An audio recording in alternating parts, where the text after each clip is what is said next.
ایک طرف تو حکومت مذاکرات کی پیشکش کرتی ہے، وہی کہتے ہیں کہ مذاکرات ہونے چاہیے، اور رانا ثناءاللہ صاحب بھی کہہ چکے ہیں، لیکن ایک طرف گرفتاریاں ہو رہی ہیں، ابھی آپ کی جو ترجمان ہے وہ بھی جیل کے اندر ہے۔ دیکھیں یہ وہ گروپ ہے، میں ان کو پارٹی نہیں اب کہتی، 17 سیٹوں والی کوئی اتنی بڑی پارٹی نہیں ہوتی، ایک چھوٹا سا گروپ ہوتا ہے۔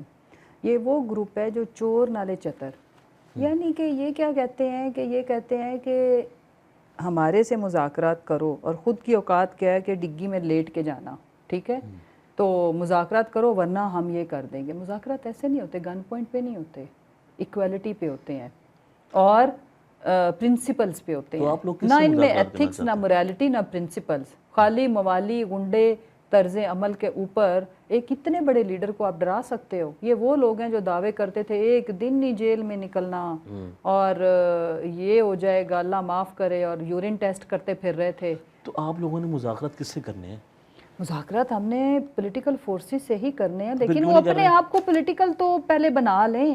میرا یہ سوال ہے کتنے جمہوری ہیں یہ؟ دیکھو چھوڑو یہ بات، سی ایم اس ملک سے مراد پاکستان کا سب سے بڑا صوبہ پنجاب کی ایک خاتون ہے، سارا دن وہ پڑھی لکھی جو انکلز ان کو پرویز رشید صاحب تقریریں لکھ کے دیتے ہیں اس کے اوپر وہ بات کرتی ہیں۔ جو ہماری خواتین پریزنرز ہیں، سیاسی پریزنرز جو ہیں، ٹھیک ہے، خواتین، ان کے ساتھ کتنے کوئی جمہوری سلوک ہو رہا ہے؟ ابھی بھی کیا چادر چار دیواری کا ایک سوشل میڈیا کا کوئی ایکٹیوسٹ اٹھایا جاتا ہے، چلو اس کو اٹھا لو، وہ آپ کے مطابق ہوگا ڈیجیٹل دہشت گرد، اس کی ماں نے کیا کیا؟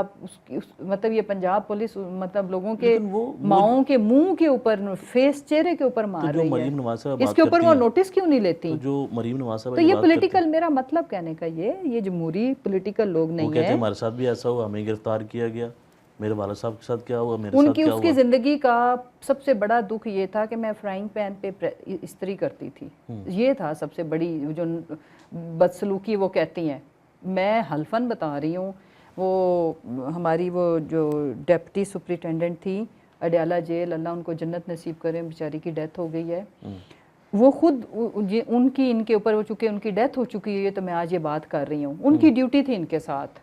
تو میں نے ان سے پوچھا کہ کیا واقعی، اس نے شمائلہ نام تھا ان کا، کہ کیا واقعی یہ فرائنگ پین سے؟ وہ ہنس کے کہتی میڈم بالکل بھی نہیں، جھوٹ بولا اس نے۔ پھر میں نے کہا کہ یہ کہاں ٹھہری تھی؟